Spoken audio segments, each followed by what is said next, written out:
Good day everyone, welcome to another episode of Daily Earths. My name is Cassie. I hope your week's going well despite the ongoing COVID-19 pandemic. It's sad, the world's experiencing lockdown due to menace of the Zoonotic virus. Citizens are advised to stay indoors most of the times and only come out when it's necessarily important. But that's a show for another time. Today's all going to be martial arts. Yeah. Martial arts, we've all heard the word. The different kinds of martial arts, festivities and gatherings on which forms of martial arts are displayed. From wrestling, brawling, boxing, karate, judo and a host of others. Martial arts has been used as a form of entertainment, as well as self-defense against our would-be opponents or attacker. However, this form of martial arts to be discussed is one with a unique blend of reflex stunts and dance-like moves. It's known as the force of the panther by its practitioners and masters. But the general name, what most know it by, is called Capoeira. So, what is this martial arts called Capoeira? How did it come to be? What is the motive behind Capoeira? You will find out. Stay tuned.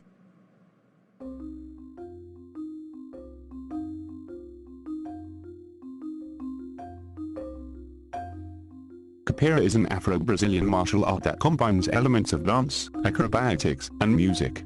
A practitioner of the art is called a capoeirista.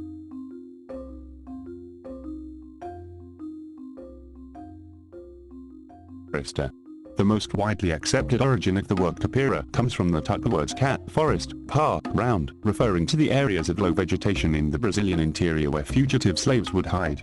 The fighting technique originates primarily from Angola. Since the 16th century, the Portuguese bought, sold, traded, and transported African peoples. The majority of enslaved Africans were transported from the area currently known as Angola. Brazil, with its vast territory, received almost 40% of these African people via the Atlantic slave trade. The early history of capoeira is recorded by historians such as Dr. Desobi. Capoeira became applied as a method of survival that was known to slaves.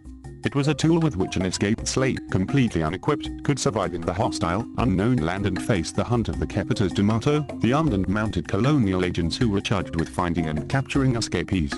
As Brazil became more urbanized in the 17th and 18th century, the nature of capoeira stayed largely the same. However, compared to the United States, the nature of slavery differed. Since many slaves worked in the cities and were most of the time outside the master's supervision, they would be tasked with finding work to do, in the form of any manual labor, and in return they would pay the master any money they made.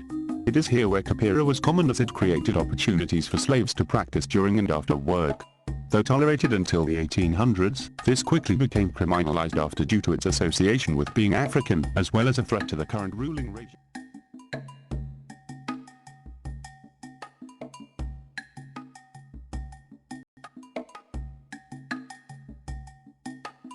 Soon several groups of enslaved persons who liberated themselves gathered and established settlements, known as quilombos, in far and hard-to-reach places. Some quilombos would soon increase in size, attracting more fugitive slaves, Brazilian natives and even Europeans escaping the law or Christian extremism. Some quilombos would grow to an enormous size, become a real independent multi-ethnic state. Everyday life in a quilombo offered freedom and the opportunity to revive traditional cultures away from colonial oppression. In this kind of multi-ethnic community, constantly threatened by Portuguese colonial troops, capoeira evolved from a survival tool to a martial art focused on war. The biggest quilombo, the Quilombo dos Palmas, consisted of many villages which lasted more than a century, resisting at least 24 small attacks and 18 colonial invasions. Portuguese soldiers sometimes said that it took more than one dragoon to capture a quilombo warrior, since they would defend themselves with a strangely moving fighting technique. The provincial governor declared it is harder to defeat a quilombo than the Dutch invader.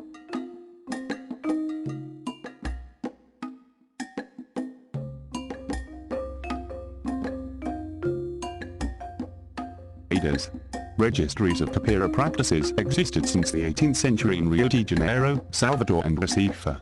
Due to city growth, more slaves were brought to cities, and the increase in social life in the cities made capoeira more prominent and allowed it to be taught and practiced among more people. Because capoeira was often used against the colonial guard, in Rio the colonial government tried to suppress it and established severe physical punishments to its practice, such as hunting down practitioners and killing them openly. Ample data from police records from the 1800s shows that many slaves and free colored people were detained for practicing capoeira. From 288 slaves that entered the Calaguzo jail during the years 1857 and 1858, 31% were for capoeira, and only 10.7% for running away. Out of 4,303 arrests in Rio police jail in 1862, 404 detainees, nearly 10%, had been arrested for capoeira.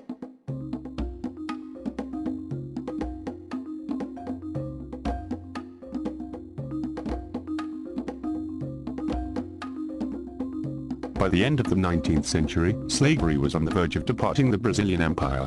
Reasons included growing Quilombo militia raids in plantations that still used slaves, the refusal of the Brazilian army to deal with escapees, and the growth of Brazilian abolitionist movements. The empire tried to soften the problems with laws to restrict slavery, but finally Brazil would recognize the end of the institution on May 13, 1888, with a law called Lei Áurea, Golden Law, sanctioned by Imperial Parliament and signed by Princess Isabel.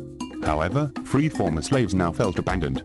Most of them had nowhere to live, no jobs, and were despised by Brazilian society, which usually viewed them as lazy workers. Also, new immigration from Europe and Asia left most former slaves with no employment. Soon capoeiristas started to use their skills in unconventional ways. Criminals and warlords used capoeiristas as bodyguards and hitmen. Groups of capoeiristas, known as Maltas, raided Rio de Janeiro. The two main Maltas were the Negros, composed of Africans, and the Guilhermans, composed of native blacks, people of mixed race, poor whites, and Portuguese immigrants. The Negros and Guilhermans were used respectively as a hit force by the Conservative and Liberal Party. In 1890, the recently proclaimed Brazilian Republic decreed the prohibition of capoeira in the whole country. Social conditions were chaotic in the Brazilian capital, and police reports identified capoeira as an advantage in fighting. After the prohibition, any citizen caught practicing capoeira, in a fight or for any other reason, would be arrested, tortured, and often mutilated by the police. Cultural practices, such as the Roda de Capoeira, were conducted in remote places with sentries to warn of approaching police.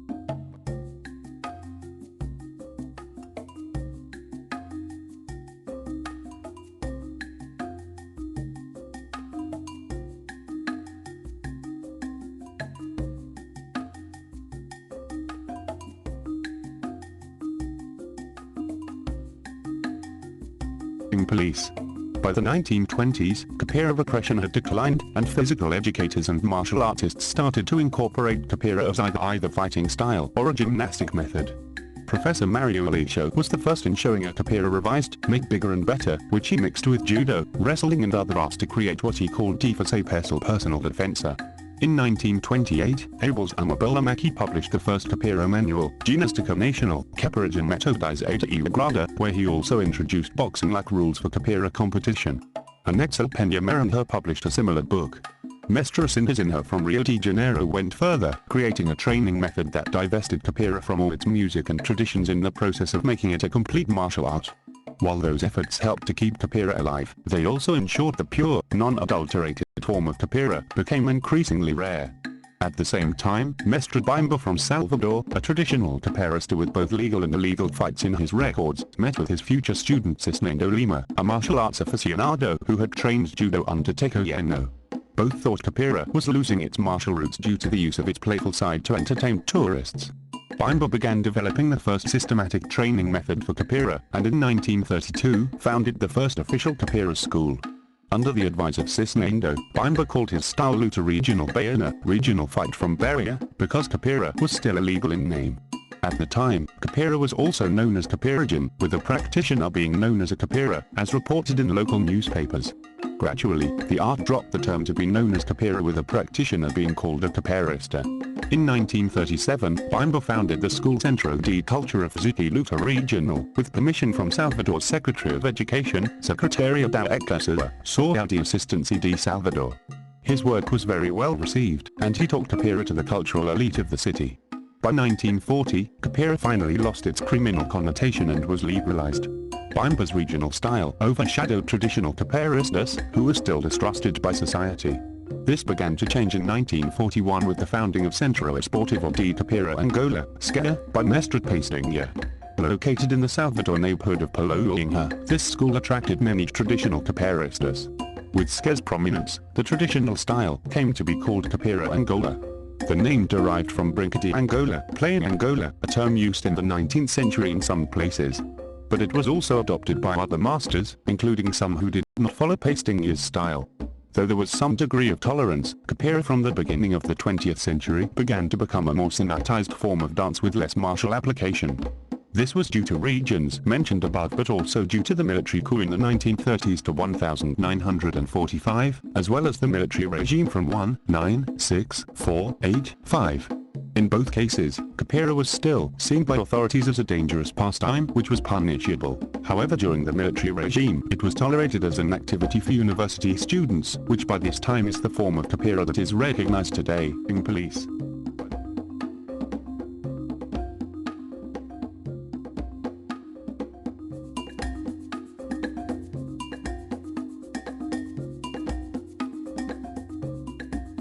Capoeira is an active exporter of Brazilian culture all over the world. In the 1970s, capoeira mestras began to emigrate and teach it in other countries. Present in many countries on every continent, every year capoeira attracts thousands of foreign students and tourists to Brazil. Foreign capoeiristas work hard to learn Portuguese to better understand and become part of the art. Renowned capoeira mestras often teach abroad and establish their own schools. Capoeira presentations, normally theatrical, acrobatic and with little martiality, are common sights around the world. In 2014 the Capoeira Circle was added to UNESCO representative list of the intangible cultural heritage of humanity. The convention recognized that the Capoeira Circle is a place where knowledge and skills are learned by observation and imitation, and that it promotes social integration and the memory of resistance to historical oppression.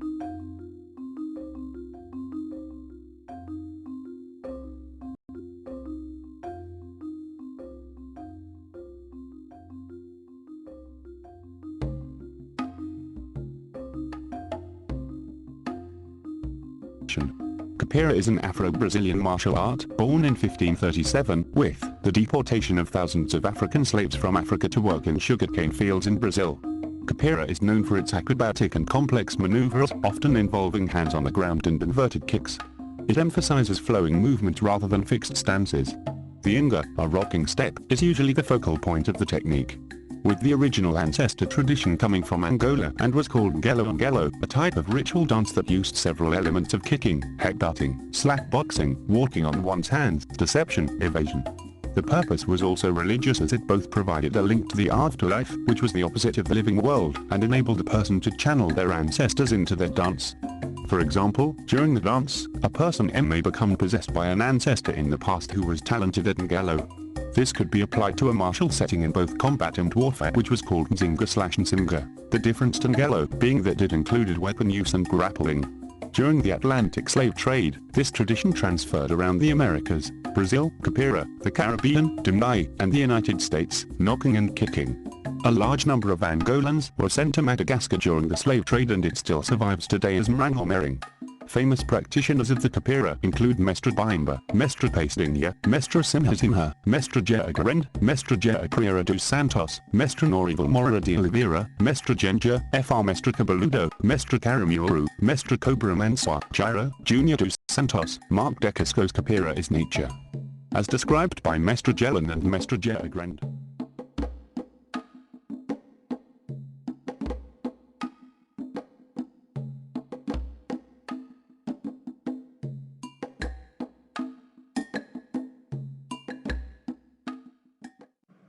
Wow, wow, wow.